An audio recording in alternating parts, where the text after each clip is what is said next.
एक बार की बात है, एक सियासत के मंत्री ने राजा को अपनी बेटी के विवाह समारोह में निमंत्रित किया। जब राजा अपने परिवार के साथ विवाह समारोह में पहुंचा, तो मंत्री उन्हें सम्मानपूर्वक विशिष्ट आसन पर बैठाने ले गए।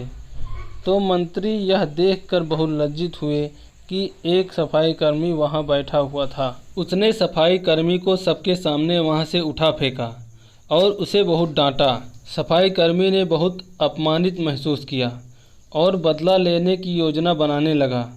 अगले दिन सुबह जब वह राजा का कक्ष साफ कर रहा था, तभी वह जानबूझकर बड़बड़ाया।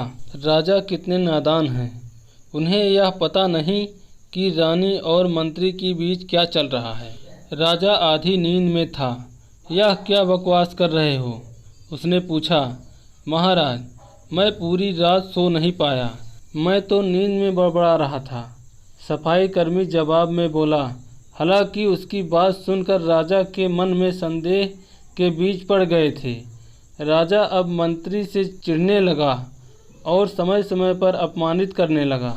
एक दिन तो उसने द्वारपालों से यह तक कह दिया कि वे मंत्री को महल में घुसने ही न दें। मंत्री राजा के व्यवहार से बहुत चकित था, लेकिन कुछ विचार करने के बाद उसे समझ में आ गया कि सफाई कर्मी ही उसके लिए जिम्मेदार हो सकता है।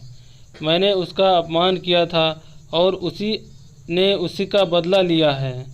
अब मुझे उसे दोबारा प्रसन्न करना होगा, तभी वह राजा की निगाह में मेरा सम्मान दोबारा दिला सकता है। मंत्री ने सोचा। एक दिन उसने सफाई कर्मी को अपने घर पर आने का आमंत्रित किया और कहा, मेरे दोस्त, मुझे क्षमा कर दो, मैंने तुम्हारा अपमान किया था, मुझे गलती का एहसास हो गया है। इन सुंदर कपड़ों को उपहार के रूप में ग्रहण करो, चलो मेरे साथ भोजन करो। सफाई कर्मी प्रसन्न हो गया। वह सोचने लगा, मंत्री तो अच्छा आदमी है, मैंने ही उस दिन गलती कर दी थी। अब सफाई कर्मी प्रसन्न था और प्रयास करने लगा कि मंत्री के बारे में राजा की धारणा बदल जाए। एक बार जब वह राजा के कक्ष में गया तो राजा सो रहा था और बड़बड़ाने लगा। अरे, राजा का तो दासी के साथ संबंध है, बड़ी लज्जा की बात है। राजा ने उसका बड़बड़ाना सुना तो उठकर बैठ गया। राजा ने सफाई कर्मी को बहुत डांटा। सफाई कर्मी बोला, क्षमा कर दे महाराज, मैं पूरी रात सो नहीं पाया, इसलिए दिन में ही नींद में बड़बड़ा रहा था। राजा को अपनी गलती समझ में आ गई। इस तरह की अफवाह के चक्कर में आकर उसने अपने बहुत अच्छे सलाहकार की अनदेखी शुरू कर दी थी। राजा ने मंत्री को बुलाया और दोनों फिर से मित्र बन गए।